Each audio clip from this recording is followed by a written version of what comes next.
Good morning, everyone. I see the Zoom room is filling up. It is 9 o'clock Happy Valley time. Welcome to the Alumni Association's coffee hour. Today, we're talking with Jennifer Schatzman. Jennifer is the founder of Racism Has No Home Here. We look forward to hearing about her work with that new nonprofit that is newly formed and all the great work that they are doing. We look forward to welcoming you in to Coffee Hour. Let us know who you are and where you're zooming in from today. If you're joining us on Facebook Live, thank you for joining us out there. Let us know in the comments who you are and where you're watching from this morning. I see Paul McConaughey from Cape Cod and Josh Dubner from New Jersey. Good morning. Thanks for tuning into Coffee Hour. Kelly Kaplan is zooming in from Columbia, Maryland, a wonderful alumni council member down there and a great volunteer for Penn State. Good morning, Kelly. Shelby Kilheffer is also tuning in. She is tuning in from Ashburn, Virginia this morning. Virginia, Maryland, New Jersey, Cape Cod. I'm sure Pennsylvania is also represented on here this morning for the great conversation that we have lined up with Jennifer Schatzman in just a minute or two. She's the founder of Racism Has No Home Here. We look forward to passing her story on to you in just a minute or two. Thanks for joining us on the Penn State Alumni Association's Coffee Hour.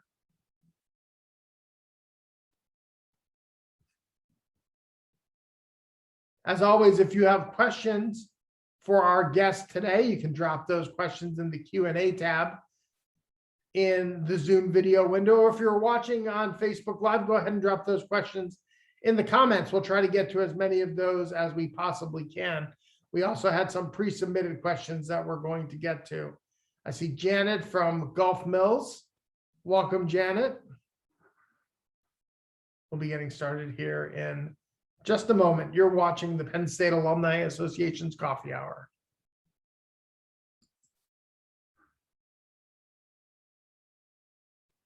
Where else would you rather be than a Zoom full of Penn Staters? I'm Paul Clifford, CEO of the Penn State Alumni Association, and welcome to the Alumni Association's Coffee Hour. Each week on Coffee Hour, you can expect to hear the voices of Penn Staters talking about what they're passionate about, and you can expect to feel the pride and the power of the Penn State network. We are recording this session and closed captions are available for this event.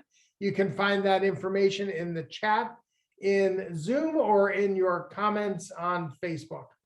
Well, today we're talking with Jennifer Schatzman. Jennifer is a single mother of a young biracial son. She is a lawyer by day who spends nights and weekends playing superheroes and building forts.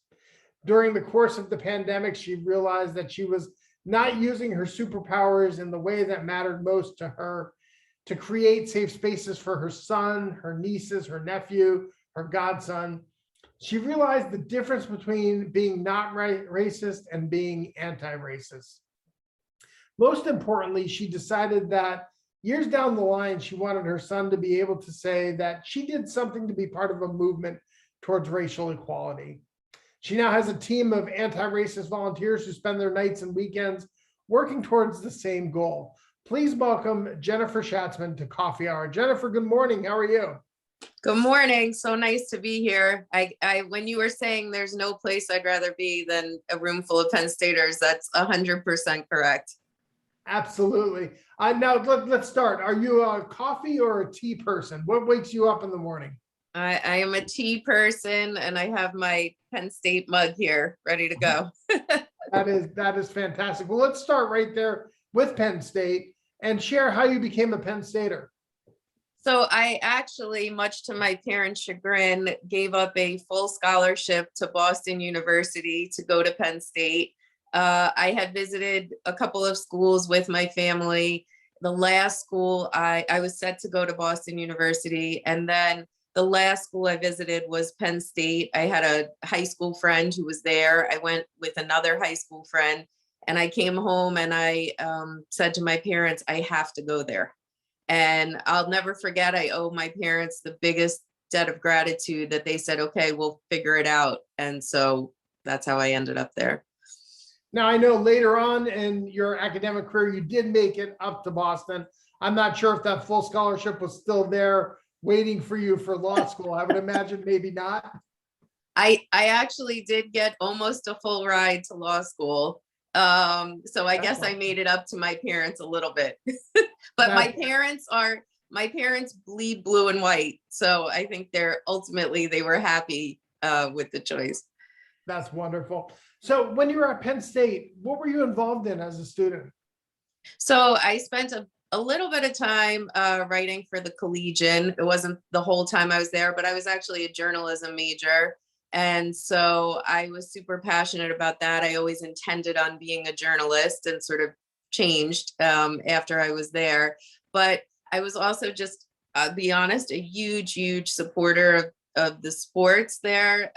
Football, obviously, but the Lady Lions basketball team was near and dear to my heart. I like to think I was sort of an honorary member. My college roommates, Carla Coleman and Shelby Thayer, were part of the Lady Lions team. And so I spent a lot of time in Rec Hall and those places. That's amazing. And that was the heyday of Penn State women's basketball. A couple grade 8 and Sweet 16 runs during that time period. And so you were following a winner at that point. Yeah, we never missed a game, the crew of us. Tina Nicholson, Helen Holloway, Kim Calhoun, Angie Podhoff, all of them, Katina Mack. It was real. Jackie Donovan. It was amazing. The stars of Penn State women's basketball's past. What were some of your favorite memories of your time as a student here at Penn State? I loved, honestly, it's sort of an amorphous thing, but I just loved this sense of belonging I had when I was there. I always felt like it was people would say, this is a huge place. How do you fit in? How do you have friends there? And I never felt that. I always felt like it was a family. I remember two things that seem a little corny, but really vividly. I broke my foot the very first week of college and I had a cast on. And I remember going to the first football game and turning back as I was walking up to Beaver Stadium and turning back and just seeing the massive amount of people with, all their gear and thinking, I can't believe I'm part of this. I also have this very vivid memory to this day. I think I was a sophomore and I was walking back to West Halls in front of the hub and just thinking to myself, I'm so lucky to be here. And those are the things that I think always carried with me as I maintained friendships with all those people that I was at Penn State with. So if I'm not mistaken, and I know we've shared your class here, so I'm not sharing any secrets here, but that was your freshman year. That was probably the 93 football season. I think that was our first Big Ten football game, I believe, against Minnesota that you were walking into that day. It definitely was. I have all my ticket stubs from that season. And then we had our 94 undefeated season where we got cheated out of the national championship. I remember that very vividly. And I'm still friends with some of those guys too. Exactly. The heartbreak is still with us now. Is it almost 30 years? I can't even. Years. Yes. I remember vividly. People will ask me, they'll say something about it. I'm like, yeah, it's because we didn't run up the score against Illinois. And so Nebraska got put, it's clearly a sore spot. I still remember it like it was yesterday. I graduated from college in 96 as well. So just to give you a frame of reference. And so, yes, that was, the team of our generation, if you will, right? That was going to be our undefeated team. It was going to be our national champion, like the classes in the 80s had. This is the Penn State Alumni Association's Coffee Hour. I'm Paul Clifford. I'm joined by Jennifer Schatzman. She is the founder of Racism Has No Home Here. Well, you have a great experience at Penn State. I alluded that you went to law school at Boston University. Walk us through your career after leaving Happy Valley. So right after I graduated, I went straight to law school. I will say it was a sort of a reality check for me because I remember my Penn State advisor in the school communication saying to me, you're not going to be the smartest kid in the class anymore. And that really was true at in law school. So I worked really hard. I graduated. I came back to New York to work. I did a clerkship at the Second Circuit Court of Appeals, which is the federal appeals court in Manhattan. And I worked for the entire staff. So at that time, now Justice Sonia Sotomayor was one of the judges with whom I worked, who was amazing. I went to a large firm very briefly and thought this really isn't for me. And I sort of had this circuitous path, but I ended up at a mid-sized firm that specialized in servicing the advertising marketing industry. And eventually, after about 5 years there, I went in-house to my current company, which is a publicly traded holding company that owns lots of advertising marketing agencies. And I've been there about almost 15 years now. Amazing. And I'm sure your professional experience weaves into the new initiative that you started. Let's dive into that a little bit. In May of last year, George Floyd was murdered, and in the aftermath, you were inspired to take action. Talk about the inspiration for Racism Has No Home Here. Yeah, so, it's the midst of the pandemic. We're all in our houses. A lot of pent up frustrations and emotions. And then we watched George Floyd be murdered. And I had lived in New York City for 17 years. I had my son. I moved out to Long Island, and I live in a predominantly heavily white area. Okay. It's very little diversity. Neighboring towns are more diverse, but mine is not. And when George Floyd was murdered, there was a protest about 5 houses down from me. I went to that protest. We were met by lots and lots of police. And the unfortunate thing was that there were other people there who were yelling racist things at us, telling us to go back to where we came from, meaning neighboring towns that are not white, predominantly white. And the police at one point told us, you can't march, you can't protest. And because I have a little bit of a big mouth, I went over to the officer and said, the sergeant, and said, I don't understand. You can't tell us we can't walk down the street. And she said to me, look, there's people here who don't have your best interests at heart. There's reports of people who have bricks along the path. And I said, well, that's your job to protect us from them, right? We have a right to do this. And we could walk a couple of blocks. We turned around, and then in a local moms group, there was a lot of discussion, negative and misinformation about what happened that day. And I posted something. Somebody threw out the idea of, how can we show that our town is not this way? Because what happened was Merrick, New York became the #9 trending Twitter handle, not for anything positive. And so somebody threw out a lawn sign, and I just sort of went with it. So talk a little bit about what went with it means, right? What is the mission behind Racism Has No Home Here?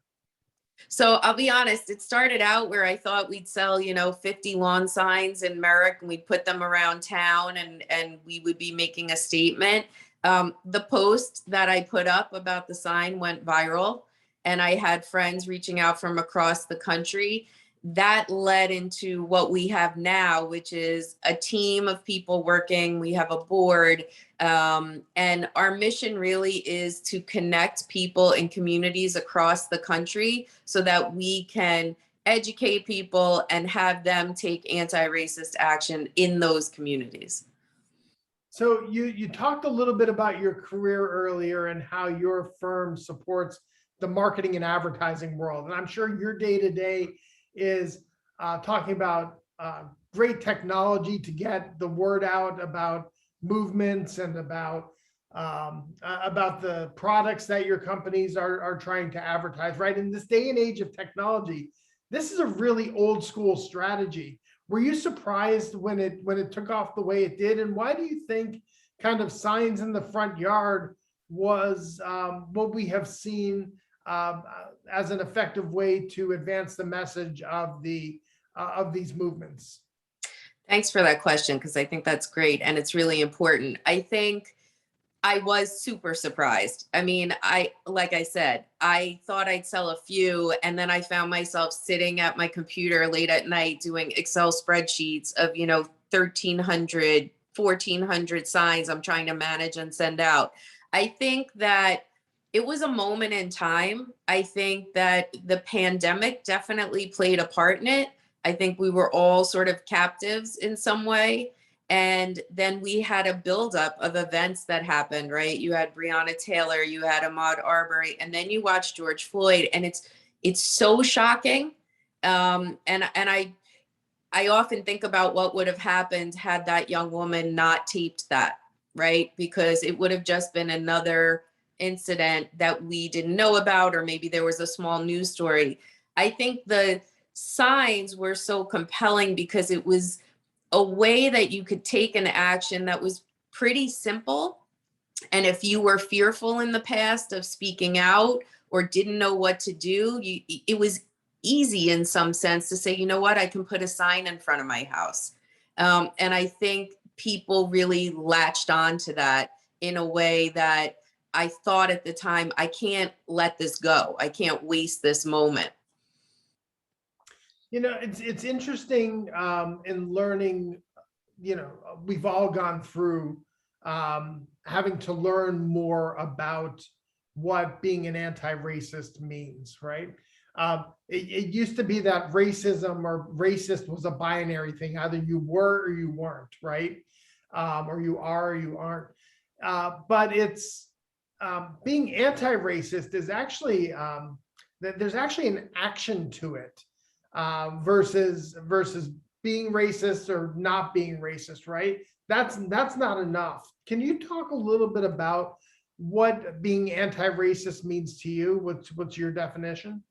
Absolutely. It's 100% about action. I think that for a long time, my whole life until leading up to this point, I would say people would say I was outspoken about a lot of things, but I didn't necessarily speak out, if that makes sense. Yeah. And so I think there was a difference where I would get upset about things. I would protest. I protested when Eric Garner was murdered in New York City. And I would do those things. I would call friends and family who were like-minded, and I would be upset and talk about issues, but I wasn't necessarily taking real action.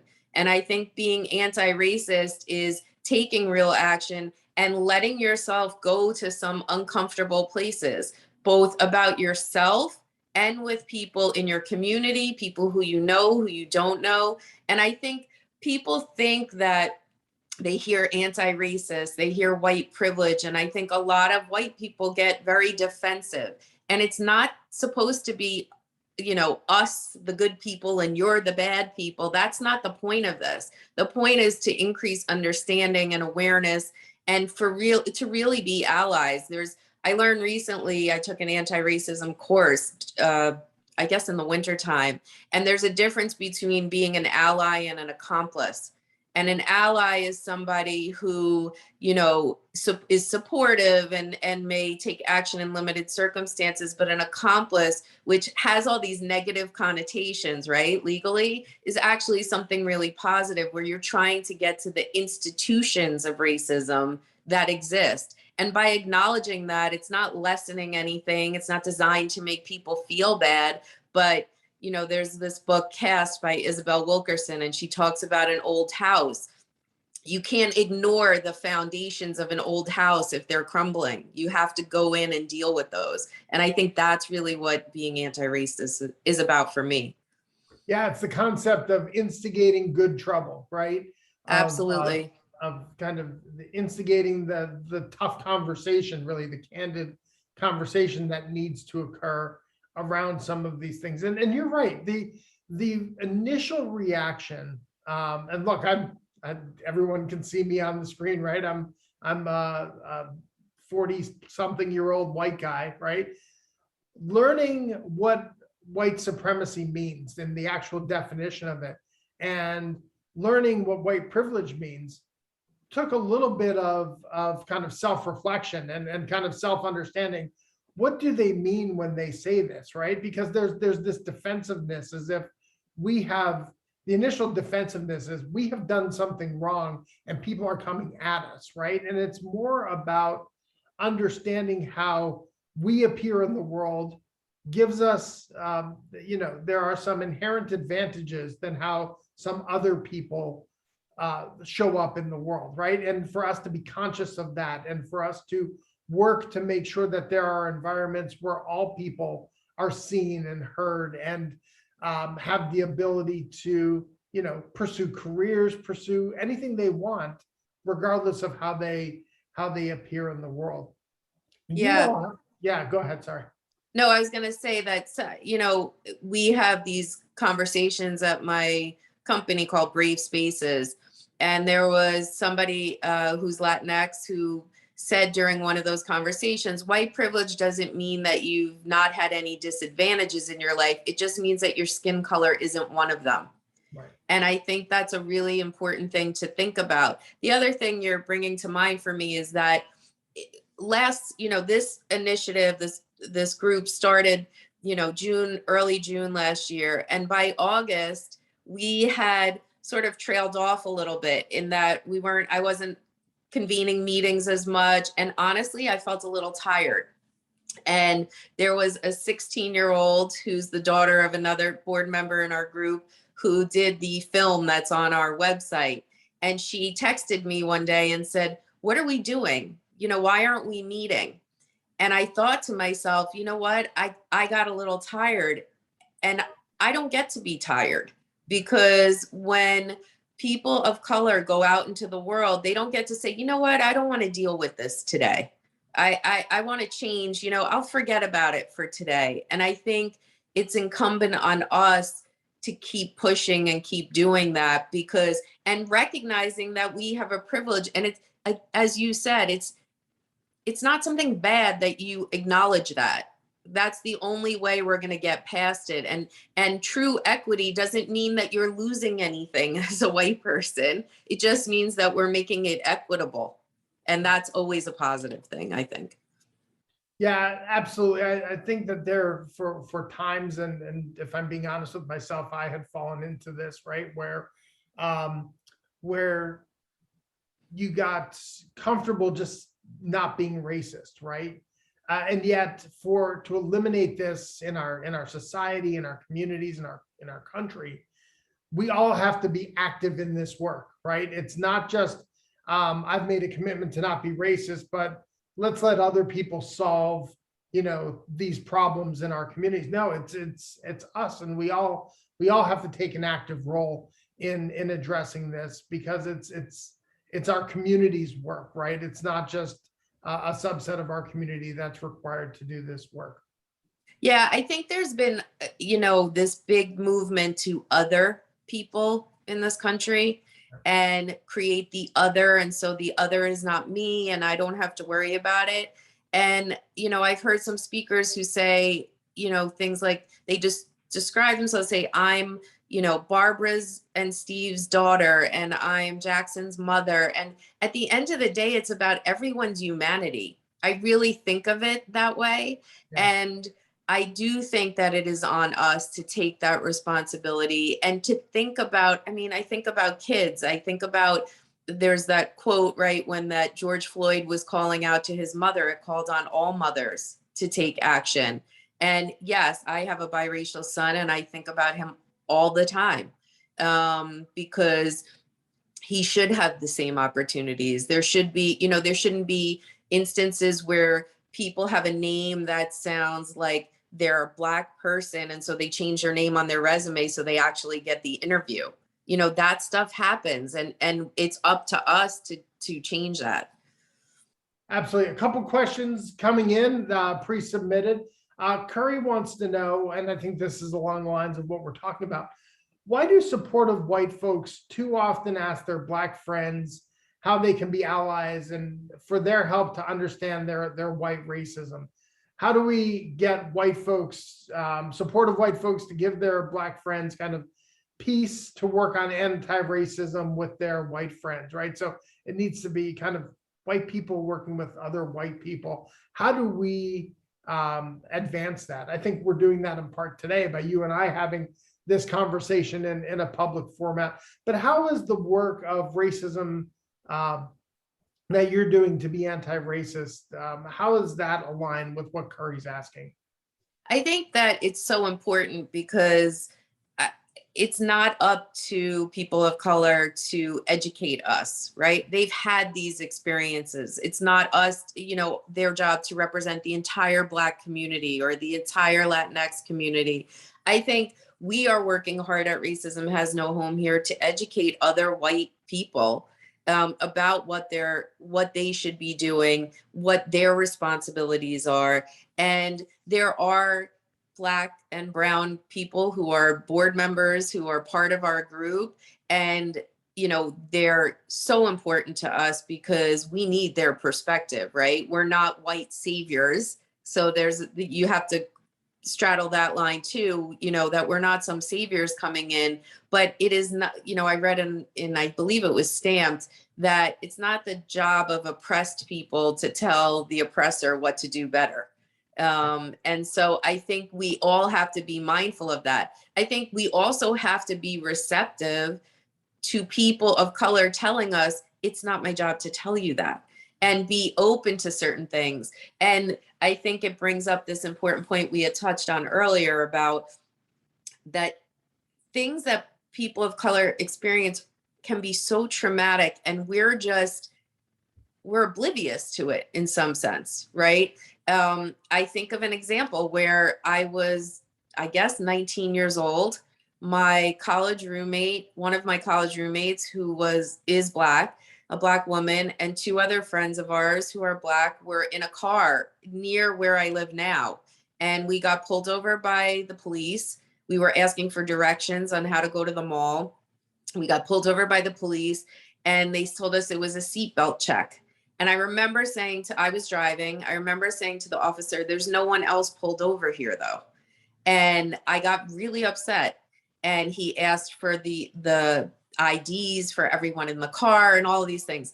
And I remember going home and saying something to my dad. And he said, well, you were in like a rich white neighborhood and that's why you got pulled over. You had 3 Black kids in the car. My dad was very blunt.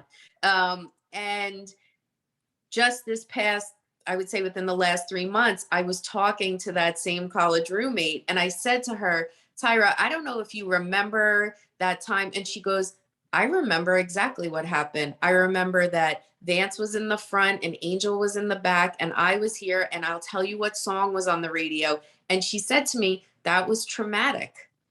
And I didn't even think she remembered it.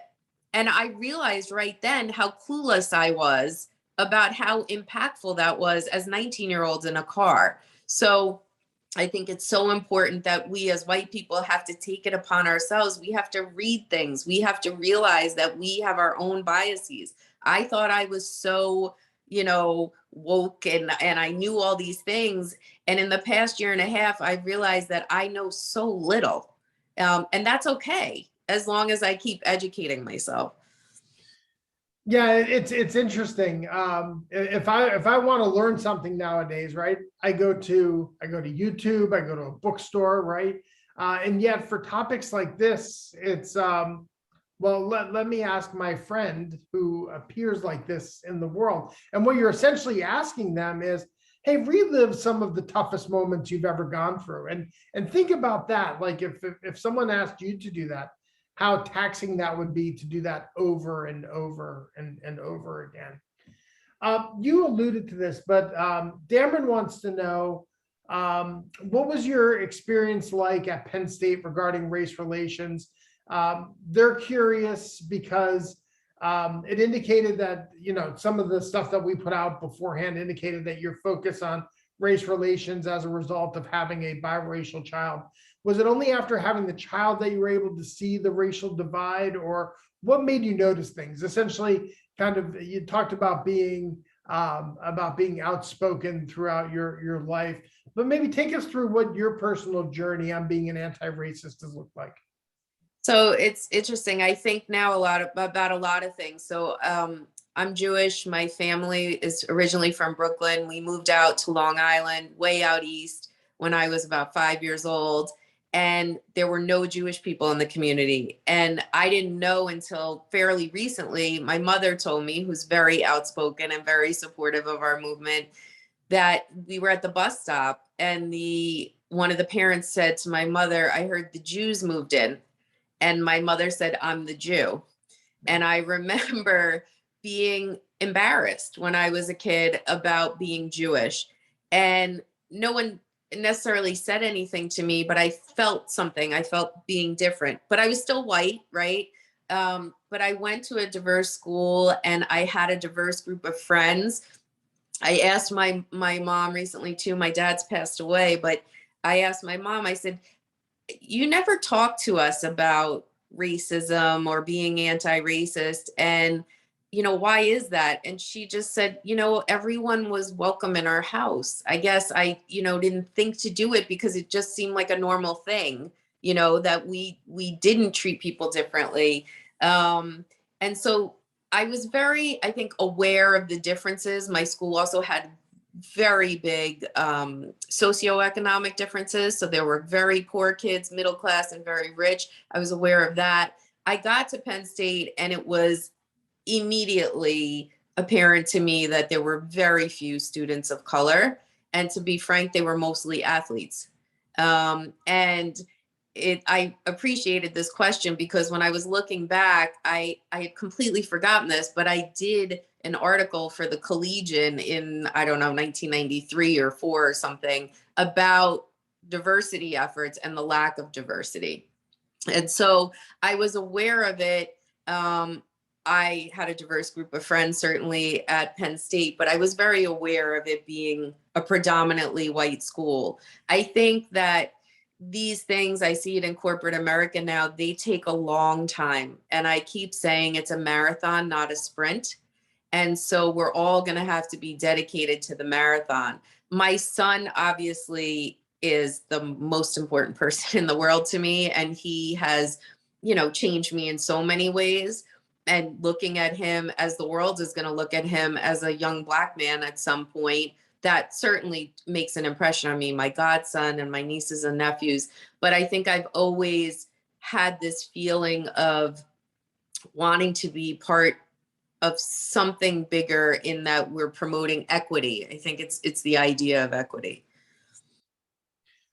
Jennifer, the work that you're doing has evolved beyond the yard signs, right? I noticed that there are modules that that people can participate in. 2 of them specifically, recognizing unconscious bias, self-care, and compassion. Can you talk a little bit about that module? And it's interesting to me that you use the words self-care and compassion as part of the module on kind of recognizing unconscious bias. I think, compassion, empathy, extending grace to people have become things that we've all had to, are all kind of skills that we have had to build throughout the pandemic. But you've incorporated those into your module. Can you talk a little bit about that? Yeah, I think it's really, really important to have self-care, to exercise self-care, to have compassion, because we're going to get things wrong during this process, myself included. And I think you have to be able, again, to go into that uncomfortable place, but know that people will have a compassionate response, right? Because the intent is a good one. So we're super excited because we have moved beyond the signs. The signs are still available, will always be available. We have window clings as well, because we do think it's important symbolically to see those. And I love seeing them in like Alaska or Hawaii or Maine or wherever the case may be.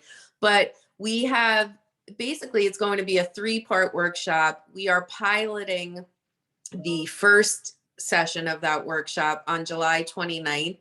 And these are free, and we're going to, work out the kinks of it. And then we will be offering that likely in the fall, September-ish time, for people to sign up, and hopes that, like I said, we will build this network of anti-racist action throughout the country and eventually get kids involved in this, right? Because we do believe that they are the people who are going to change this world.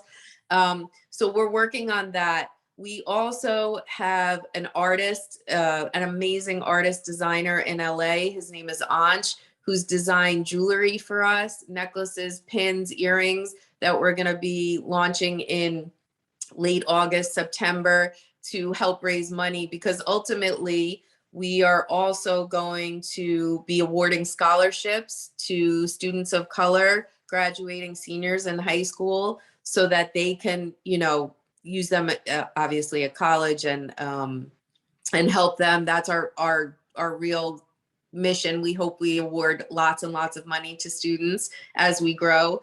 We also are working on Racism Has No Business Here, where we'd like to engage corporate sponsors who could fund, help fund these scholarships.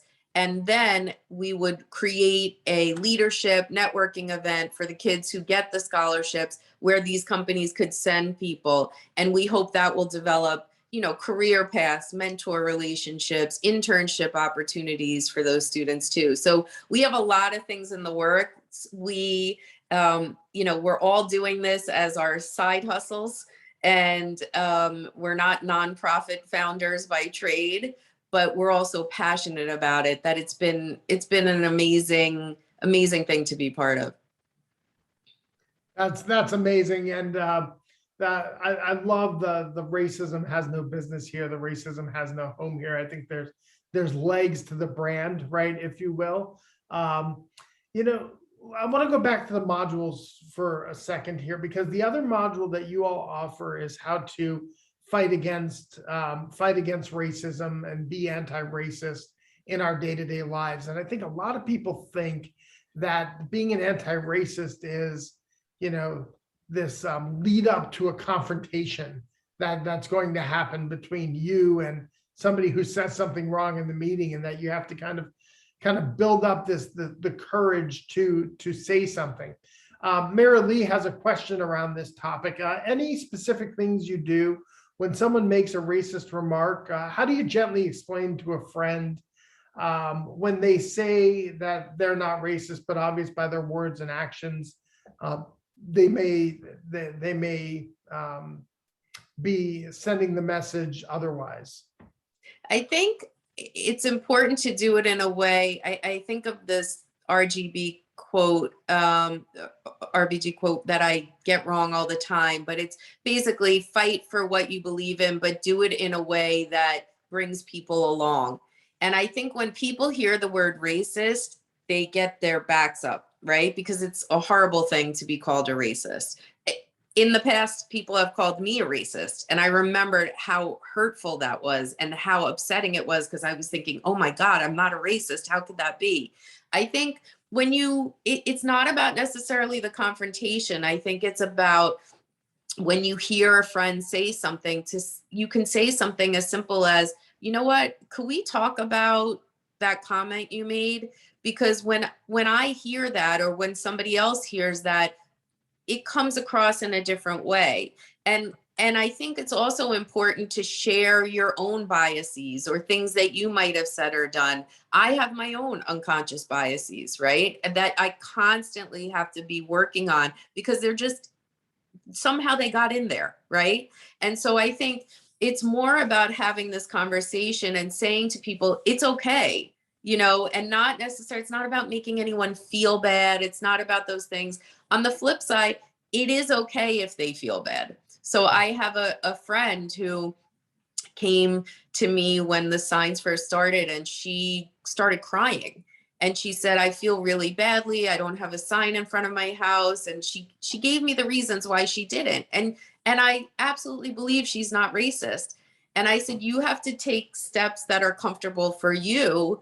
But honestly, I'm glad that you're crying, because you're coming to a realization about what this means and what it means to take those steps. So I think, it's not about attacking. It's not about criticizing a person. It's more about getting to the idea and the thing that people are communicating. So you're not attacking the person themselves.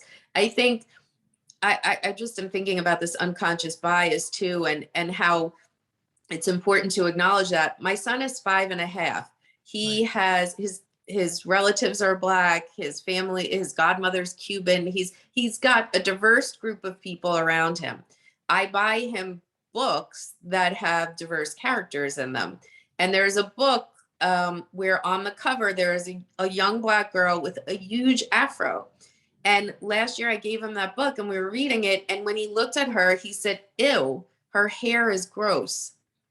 And I thought to myself, oh my God, why does he think her hair is gross? And I had a whole age appropriate conversation with him. And frankly, my son's hair until he was 2 was a big, huge afro. So, I was thinking, why is that ingrained in him right now? But so it's important in your own families, in your friends circles, in your work life, to call people out in a way that feels comfortable, that gets them to come along. And these are conversations that we weren't necessarily having before. So it's a new road. And I think you should also feel okay to get it wrong sometimes. Yeah, I had a conversation the other day with a colleague talking about building their capacity to be uncomfortable, right? The only way to grow is to get out of your comfort zone, right? And to do things that make you uncomfortable, because then you're prepared to do beyond that the next time, right? And so I think it's these uncomfortable conversations, as hard as they are, or as much as we put thought into them before about how difficult it's going to be. I've never had an experience where I've gone into a difficult conversation and actually had the courage to have it, that I've regretted it, right? I mean, it's always this, but we have this thing that, oh, I don't want to have this tough conversation. But every time you have it, right, you feel like you've made progress, like you're there's no regret for having the tough conversation. And so absolutely spot on. I think it's so true. And the thing that I've realized a couple of things during this process. One, I do believe there's more of us, and I don't mean that in a negative way, the us to try to exclude people. I do believe there's more people who want equity, who want people to be treated fairly. And I think sometimes we've been scared to speak out for the exact reasons that you're talking about. The other thing that I really realized is that you have no idea as an individual how much of an impact you can have. So when I'm a person who tends to downplay a lot of things about myself or things that I do. But when we started with these signs, like I said, I thought it would be a small thing. And then I start getting messages from people saying, I have Black children, and to see in my neighborhood these signs lining the street, you don't understand the impact that has. Or I live in Minnesota, very close to where George Floyd was murdered, and it gives me some peace to see this.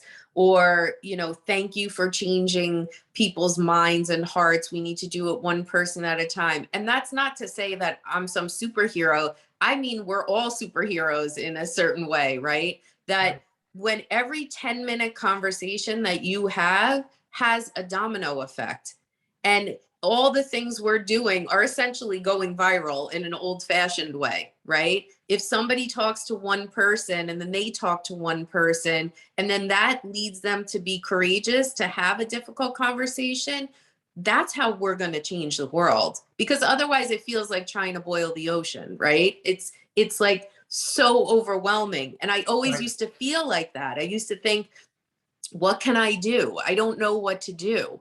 And now I realize you do small things that eventually have a big impact.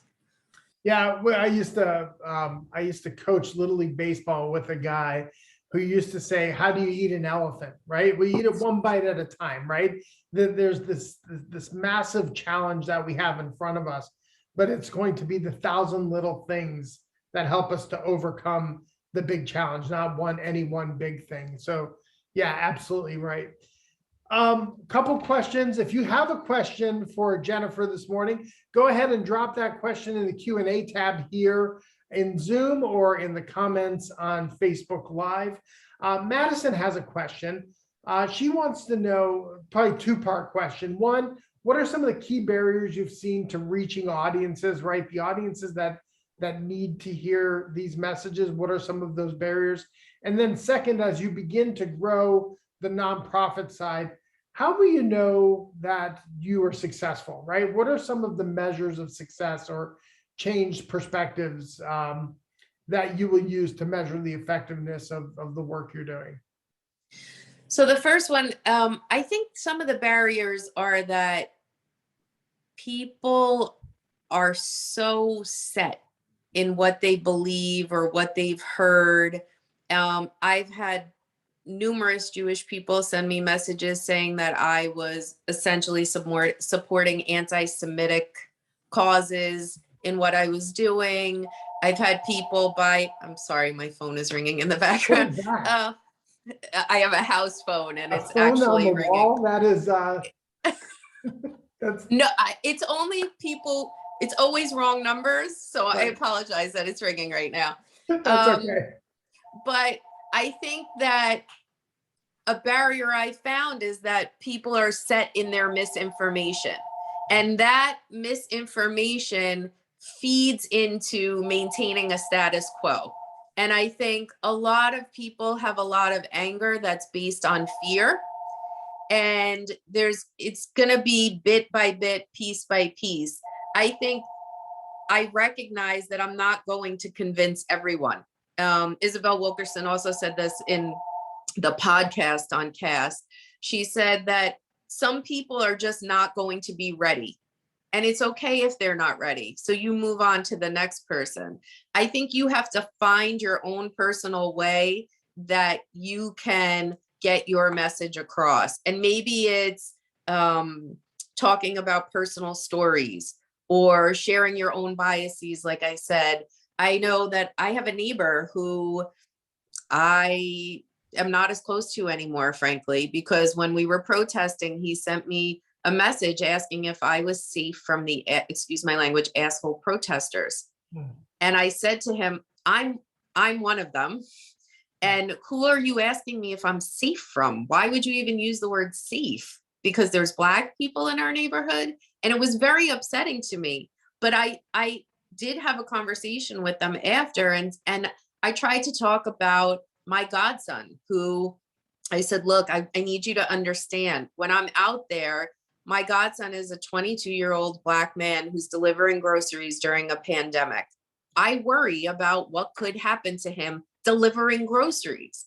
And this person actually has a 20-something-year-old daughter who's white. And I said, you don't have that worry. And that's what this is about.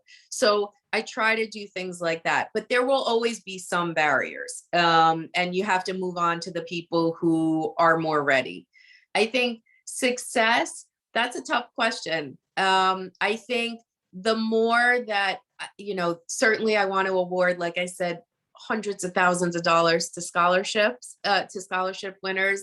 I think that will be a measure of success. I think in, let's say, 5 years down the road, if we're having gatherings and conferences that we sponsor where we're bringing people together who are doing anti-racism work across the country, and we can come together and we can help organize and do things like that, that would be success to me too. And I think it's also continuing this domino effect of the 10-minute conversations. Right. It's hard to measure that, but that's so important. This is the Penn State Alumni Association's Coffee Hour. I'm Paul Clifford. I'm joined this morning by Jennifer Schatzman. She is the founder of Racism Has No Home Here. Jennifer, we like to have a little bit of fun on Coffee Hour. So we call it our lightning round. I'm just going to throw a couple quick hitter questions at you and see what your responses are, all pretty much related to Penn State here. So your favorite class at Penn State? I wish I remembered well, there's two. Racism and Sexism. It was taught by Dr. Guyton and Laverne Guyton, I think, and I can't remember the other professor's name. But also, I wish I could remember the name. It was in the forum. It was like the history of sitcoms or television or something. And it was the coolest class ever. I can picture the professor, but I can't remember the name of it. It's wonderful. If you could have dinner with anyone, who would it be and why? Oh, Lord. Wow. Anyone who knows me would probably say it's Jay-Z because I Okay. have a ridiculous like obsession with Jay-Z. How about your most unusual "we are" moment? Kind of the unusual or unexpected place where someone yelled out "we are" that you weren't expecting to hear it. You're stumping me. I guess in Hawaii, I'm usually the one. We were on vacation pre-pandemic, and I had something Penn State on, and somebody yelled it out. But I am such a fanatic Penn Stater that I'm usually the one yelling it. I will say, my neighbor thought it was cute to teach my son when he was little to say Ohio when I say "we are." So my son does that, and I keep telling him, like, you're gonna have to find somewhere else to live if you keep doing that. Exactly. How about your favorite Penn State sport? Ugh. I keep giving two answers. I love my Lady Lions so much. Right. So it's got to be football, women's basketball. Excellent. And your favorite flavor of creamery ice cream? Russ Roseberry. That's great. You might be the first Russ Roseberry ice cream selection on Coffee Hour. I don't know. I don't even like that sort of fruity flavor ice cream, but I really do like that one. That's great. I give Russ a hard time because little known fact, it's the most expensive half gallon of ice cream that the creamery produces. They actually lose money on every half gallon that they sell of it because it's so expensive to make. And so it's why it's one of the seasonal flavors and you can't find it all year round. But interesting. That's so funny. I didn't know that. Well, he'll be like, well, we have all these national championships. So of course it's the most expensive. Exactly. Well, Jennifer, look, I want to thank you for joining us on Coffee Hour this morning. Our alma mater says, may our lives swell thy fame. And certainly the work that you're doing in your community is swelling thy fame of dear old state. And for that, we're truly grateful. Thank you so much. It was really an honor to do this. And we want to thank everyone else for joining us this morning for Coffee Hour. If you're a member of the Penn State Alumni Association, thank you so much for your support. If you're not a member, go to our website at alumni.psu.edu, and you too can become a member of the world's largest alumni association. We're also going to drop in the chat links on how you can find out more about what Jennifer is doing and how you can connect with her after the program. Those links are all going to be in the chat. Thank you for joining us. Thank you for all you do for the university, for the glory, and for the future. We are Penn State.